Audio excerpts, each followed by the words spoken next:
You got to get scared that people who are not criminals are getting like lassoed up and deported and sent to like El Salvador prisons. With a bunch of these Tren de Aragua guys, allegedly they got one guy who, at least one guy who wasn't a criminal, who was just a gay barber who I think, according to the story, came here legally.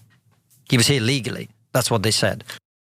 Joe Rogan and Konstantin Kisin weighed in on the wrongful deportation of a Venezuelan migrant who was sent to a maximum security prison in El Salvador, with ICE claiming that he was a member of Tren de Aragua. However, it appears that is not the case. In fact, he wasn't even in the United States illegally. He was here legally. He had a legitimate asylum claim. He came in through a port of entry and made that asylum claim. And his name's Andrei Hernandez.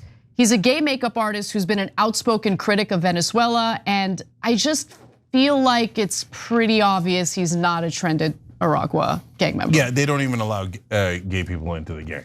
So among 1,000 reasons why he's not a gang member. So this is what happens when you don't do due process. Exactly. Because the courts are supposed to check. Oh, is he a gang member or isn't he? Oh, is he undocumented or isn't he? Did he come here legally or not? Because if you don't check, you get people who did come here legally and that aren't in a gang. And that's why, like, if he did this without doing it in a dumb way, and he just rounded up the actual gang and made sure, then shipped them off, some people would still be mad that he's sending him to a hellhole in El Salvador. But overall, the American people would be massively on his side. Yeah, and look, I want to be 100% clear. Everyone, including individuals who are suspected of being gang members, and there's actual evidence, showing that they're part, doesn't matter. You need to go through the proper channels. There needs to be due process. There's a reason why due process exists. And if you think it's okay to just throw it away when it comes to individuals who the federal government is simply accusing unilaterally of doing something criminal, well, I mean, you're really allowing so much power to be concentrated in the federal government to the point where they can accuse anyone of anything. And you don't get your day in court. That's crazy. That is absolutely insane. And I'm really happy that people are waking up to how insane that really is. Now, in this case, we're talking about a Venezuelan migrant who made a, legitimate asylum claim through the proper channels. He was in the country legally. He's sent to El Salvador, meaning a third country, to a detention facility for hardened criminals and terrorists. That's CCOT. That's insane.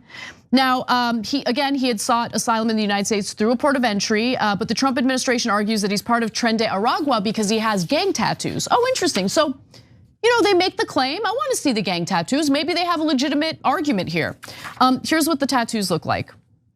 Here are the tattoos that ICE declared were evidence that this guy, gay makeup artist who came to a port of entry seeking asylum from Venezuela, was a member of a vicious gang. I'm not making this up. This is it. Mom and dad with crowns over them. Those are not gang tattoos.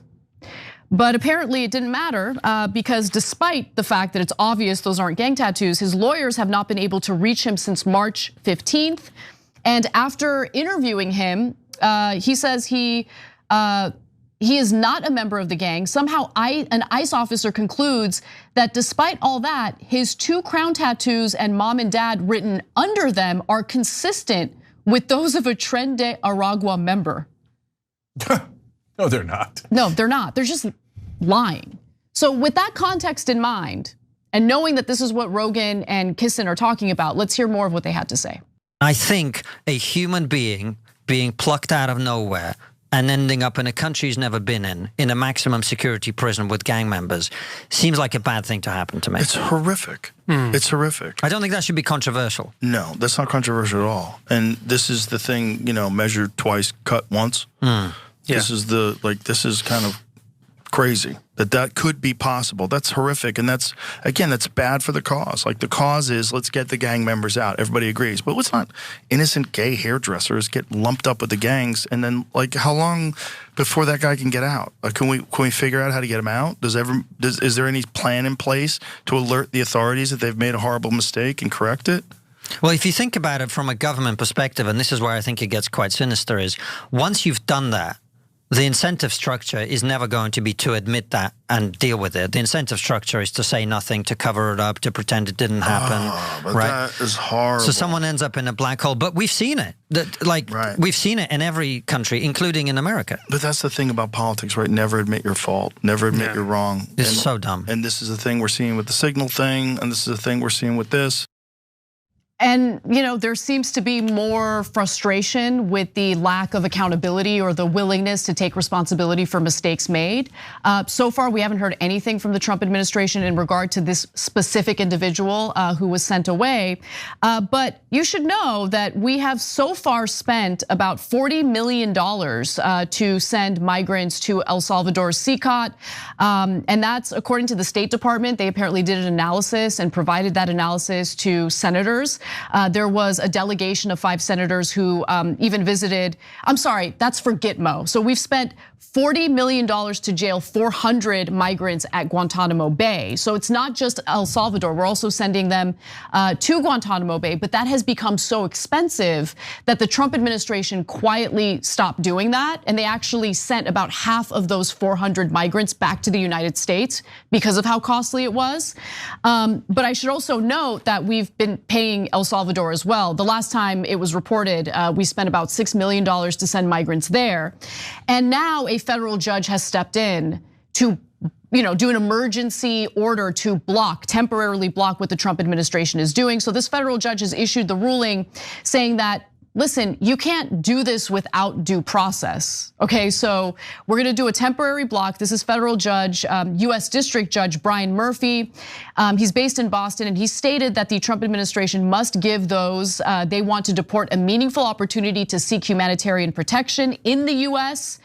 And Murphy wrote that officials may not deport someone to a so-called third country unless and until they provide the deportee and their lawyer written notice of the country to which they are being sent. Then the judge said officials must let them apply in immigration court for protection to stay in the US under the Convention Against Torture, which Congress ratified back in 1994.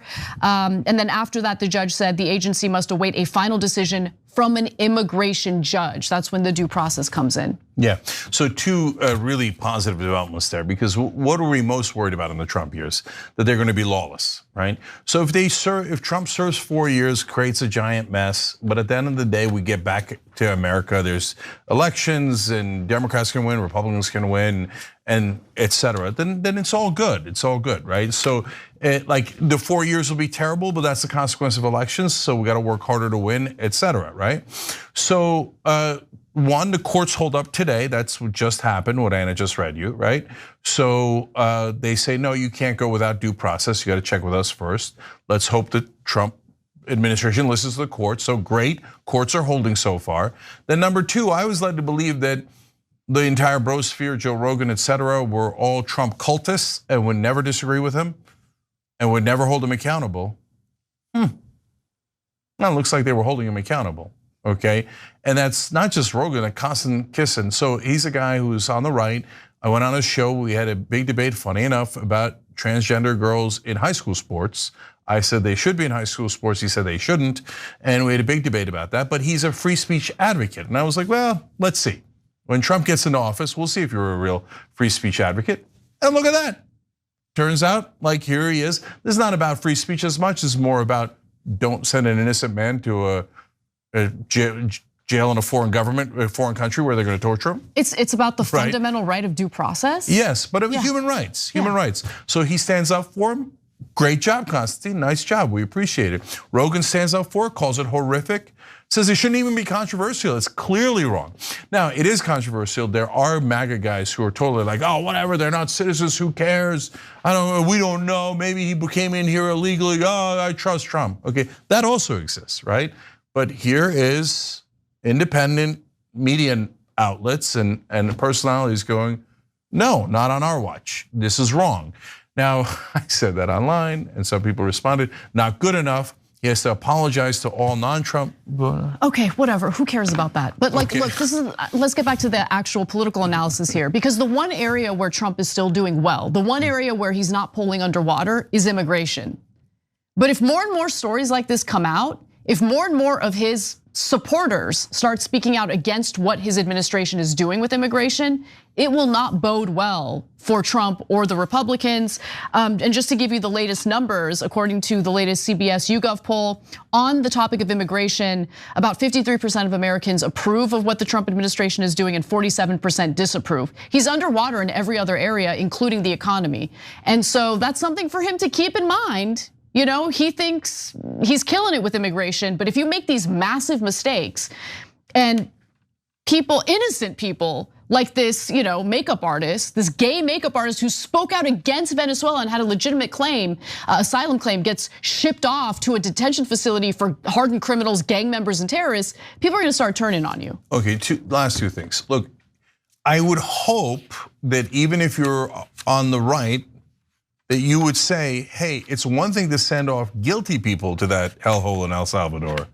It's another thing to send off an innocent guy there. Right.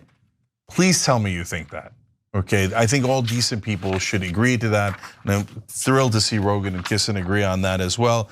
And then finally, to Anna's point, and what we're all saying here, which is, look guys, there's still significant issues about why not just send them back to their home country? Why pay a foreign government? Some of our members wrote in about that too. A foreign government to basically torture them there. So those are all legitimate questions. But if you're on the right, Anna's totally right. This is gonna make your position totally unpopular. In fact, I think Rogan said it too. So why are you being counterproductive? It doesn't make any sense. Now, on the left, they said there was no Tren de Aragua. The rest of them are Tren de Aragua. So I know that they weren't in Aurora, Colorado, according to some folks, okay? But they are. Now, most important thing, get him out of there right now. Look, guys, number one, he's innocent. He's not a gang member. He has no one to protect him, and he's gay. Get him out of there. What are we doing? Yeah, and he didn't enter the country illegally. He entered the country through a legitimate port of entry. He had a legitimate asylum claim. He didn't come here for economic reasons. He's been speaking out against the government of Venezuela and is worried about being persecuted. That's one of the worst places on earth, that prison. Yeah. I can't imagine what they're doing to him. Every day that goes by is a travesty. Get him out of there. And so we'll see if there's anyone in the Trump administration who will listen to anyone, or if they'll just go careening out of control as they have been from day one. Every time you ring the bell below, an angel gets his wings. Totally not true, but it does keep you updated on our live shows. Every time you ring the bell below, an angel gets his wings. Totally not true, but it does keep you updated on our live shows.